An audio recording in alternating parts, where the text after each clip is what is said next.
Guys, you've seriously got to learn how to spell rogue. You remember A New Hope. You remember Darth Vader. Now, prepare to remember the handful of years between the rise of Darth Vader and the start of A New Hope. We call it the Death Star. Uh-oh. They're gonna just rehash everything from Star Wars, aren't they? I've got a bad feeling about it.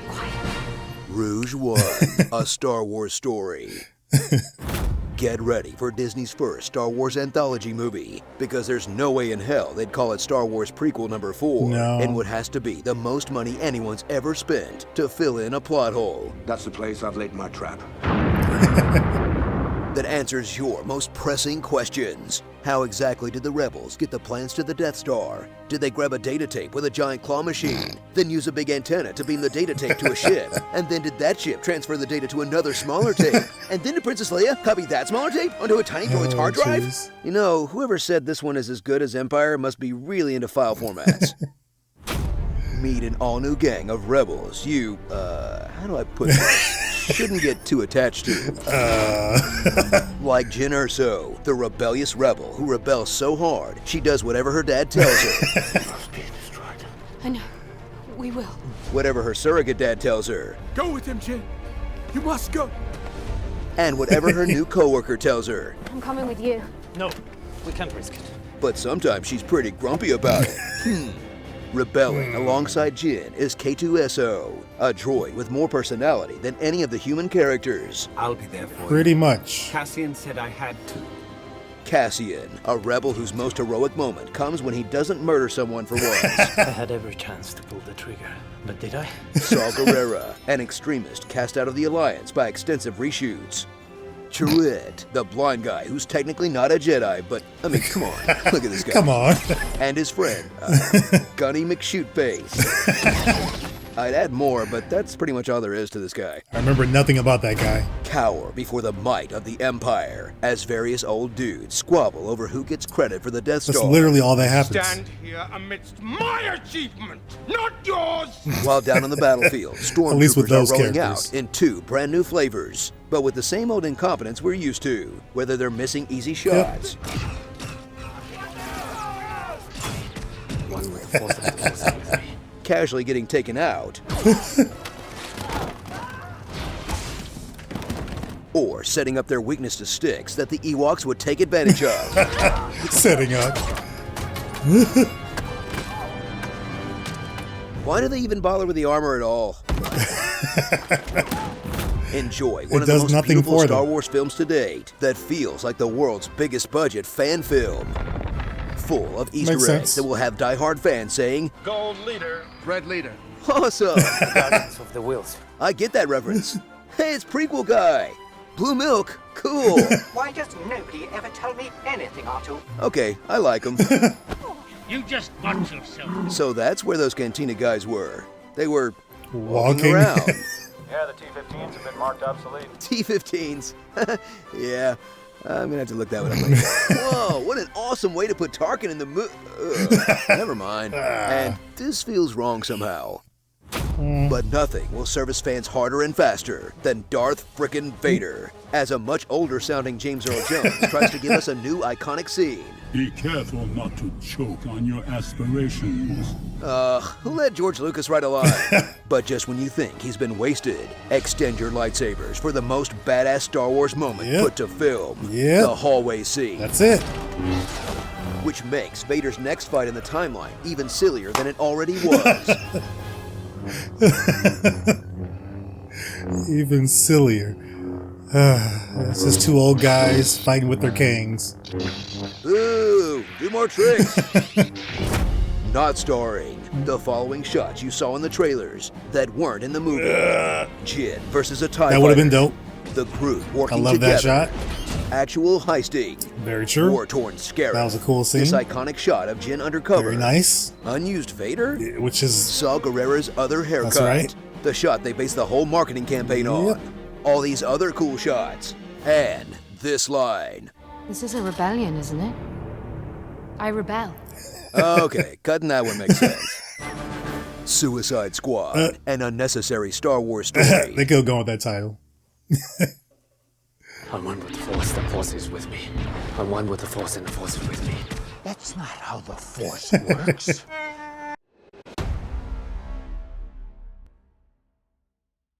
So you have a Star Wars script for me? Yes, sir, I do. And this one's gonna be called Rogue One. Oh, Rouge One, I like it. No, Rogue One. Right, Rouge One. Right out the gate. R-O-G-U-E, Rogue. Exactly, R-O-U-G-E. Well, that's different from what I said. Yeah, whatever. Let's hope this doesn't become a problem in comment sections online. Yeah, hope so. So what's this movie about? Well, you know how in the opening text scrawl of A New Hope, there's mention of some rebels that managed to steal some plans for the Death Star? Yeah. So what I'd like to do is, you know, that as a movie. You want to make a movie about a line from a text scrawl? Yeah, everyone's been wondering, how did the rebels get their hands on the plans? Have they though? Maybe. Well, all right, so how does it all go down? Well, we're gonna start with this evil dude Krennic who wants to force this guy Galen Erso to come work on the Death Star. So Galen's gotta hide his wife Lyra and his daughter Jyn. Oh, so they have to rush into hiding? And they could kind of take their time with it. Krennic lands like stupid far away. How come? So that the good guys can shout exposition at each other. Fair enough. Well, at least Jyn's mom is gonna be with her. No, she's gonna die. Oh, she is? Yeah, instead of taking care of her daughter, she's gonna go back and try to shoot a bunch of guys with a little pistol. Why would she do that? Because she's a mom in a Star Wars movie, so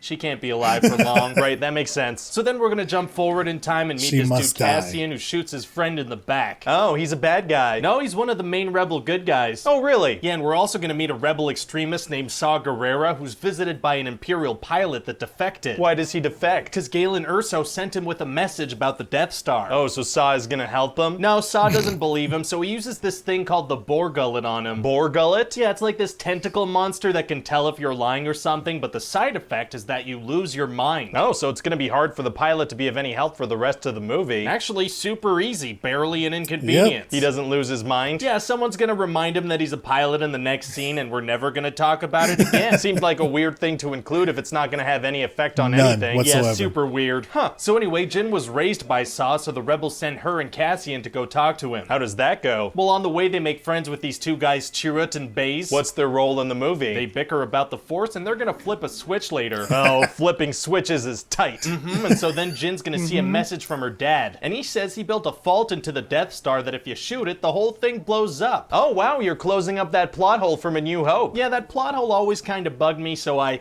wrote an entire movie to fix it. You're a little crazy, aren't you? Yes, sir, I am. So what happens next? Well, everyone's gonna say the word hope so much it hurts your ears. No, that's fun. Hope, hope, hope, hope, hope. And then Grand Moff Tarkin's gonna be like, wait, Grand Moff Tarkin is in the character played by Peter Cushing? That's the one. You know, he passed away in 1994, right? Yeah, but you can like CGI him back to life or something, right? I guess. Is that a little unethical though? That's probably fine. That's probably fine. So anyway, the bad guys are gonna fire the Death Star at the planet Jeddah where all the characters are. Oh, so all the characters are gonna die? No, they're using like a less intense setting on the weapon so everyone has time to talk and fly away. Oh, well that's nice of them. Yeah, it is. So everyone flies away. Everyone except Saw, he stays behind. Why would he stay behind? He says he's tired of running. Seriously? That's what we're going with. Seems like a weird, unnatural thing to do. Yeah, well I had to kill him off because he kind of served his purpose and having him around would cause problems. Oh, plot convenience, I get it. Right, because later I want the rebels to not believe Jyn when she tells them about the message. Doesn't she bring it with her? No, she forgot it because plot convenience. Gotcha. So anyway, they're gonna track down Jyn's dad and he's gonna repeat that her nickname is Stardust because that's gonna be important later. Okay. And then he's gonna die in an explosion. Wait, another character is gonna die in an explosion? Literally every character except a wisecracking robot's gonna die in an explosion. You didn't feel like mixing that up a bit? I did not. Fair enough. Also, they're all gonna explode immediately after serving their one purpose in the movie, usually flipping a switch or something. That's pretty harsh. Yeah, I mean, if someone's no longer useful to me, why would I keep them alive, right? You're talking about script writing, right? Not real life.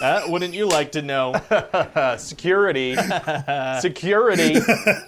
Security. Anyway, then we're gonna have a scene where Krennic goes to see Darth Vader when he's taking a bath and then gets choked by him. Oh, so that's like a sex scene? Oh God, no. It's like a badass thing. Oh, okay, because the way you described it. Yeah, no, my bad. That's okay. And then later, Jyn's gonna give a big motivational speech to the rebels about getting the plans, and they're gonna be like, Nah. Oh, bummer. But then her and some people are gonna take off in a ship anyway. Oh, very rebellious rebels. Yeah, and they're gonna be asked what the name of their ship is, and the pilot's gonna be like Rogue One. Hey, Rouge One, that's the name of the movie. That's right, that's kinda right. I love when that happens, it is fun. So then they're gonna go to this planet called Scarif. What happens there? Well, the main characters are gonna have to turn some important knobs and flip some important switches. Yep. Very exciting. And then die in explosions. You're really doing that explosion thing, huh? His I am. eyes. Well, all right then. And then the rebels are gonna find out that some people went rogue, so they're gonna send a bunch of ships to help out. Weren't they against it? Yeah, but now that it's actually happening, they're gonna do a convenient 180 on the subject. Yes. That's convenient. And then Jin's gonna send the plans off into space with a big satellite. And then I'm guessing she dies in an explosion? Yeah, super big explosion. Wow. And then Darth Vader's gonna have such a badass scene, it's gonna make him seem like a pansy in the original trilogy. Oh, really? And then Leia's gonna get the plans and say the word hope one last time. Like a young Princess Leia? Yeah, you can make her young with CGI, right? Please stop making me do that. All right, so anyway, what do you think? Well, I think fans will love it, you know? I think it's gonna do great. Awesome. Although, to be fair, we can slap the name Star Wars on anything and it's guaranteed to be a hit. That is true. So Rouge One. Rogue One. Rogue One is one of my favorite Star Wars movies. I think I've said that a couple of times, but it's one of my favorite. For a second, I thought I already did this, but I forgot. I did the Skywalker saga. I hadn't done the offshoots, Solo and this one. And Solo's been done already. You guys like that one, so you've seen that. Now we're doing Rouge One. No, Rogue One. This is one of my favorites. This is one of my favorites. Put it in my top 3 probably. This is one of my favorites. Like I like the setting. I like the feel. I like the tone. Even though it's a totally different movie from how it was originally marketed. They had a different director come in at one point. I think Tony Gilroy, I think was his name, to take over. Well, I won't say take over. He helped add some additional scenes and and some stuff to the movie. But it took the heist part of it out of it. I was looking forward to the heist aspect of it and the kind of soldiers in arms aspect to it. And that was more or less gone from this. So it felt familiar, but also had some new things about it. I like that there were no Jedi in play. Until, I mean, Chirrut is kind of like a Jedi, pretty much. Donnie Yen's character is almost like the Jedi of the group because he believes in it so much, and he believes that the Force is helping him do things. But even though he doesn't have the power of the Force inside him, and then of course you got Darth Vader with the awesome hallway scene, getting to Leia's ship. That's still my number one. That's one of the dopest action scenes in Star Wars for me with Darth Vader anyway. But yes, it does mess up the next movie, A New Hope, when he's fighting Obi-Wan. It looks horrible. The Fix It in Post channel, like they did a whole thing with that. They redid that fight scene and it's amazing. So please watch that if you haven't. I'm sure everybody's seen that watches this, but if you haven't seen that, check it out. I'll put the link in the description for that. But this was fun. I like these two. Look for another video with the animated versions for how it should have ended in Toon Sandwich. That'll be coming out probably on a Saturday. I'll do that. So be on the lookout for that. Not this Saturday, but maybe next Saturday. And I'll kind of keep that going too. Let me know what you think of this in the comments. I'm interested in your thoughts. I love that you guys have been watching each and every day with me. Like you've been really showing out the last few videos. So I appreciate that. It's really helping the channel grow. Share this video with someone, like this video. And if you're subscribed, thanks so much for subscribing. If you're not subscribed, hit that subscribe button right now. Go on, hit the red button or the button up here. You got a couple options how you can do that. You will not regret it. Join the On My Mind crew. Before you go, check out some of our other Versus reactions. We've got a whole playlist dedicated to that. So check that out. And then check out the most recent Versus reaction, which was for The Matrix. All pitch meetings though. Didn't do honest trailers. I'll add that one in, but it's from all 3 pitch meetings for the trilogy. So check that out. There's a poll on that. You can still vote. As always, if you've seen all that, I will see you in the comments for this one.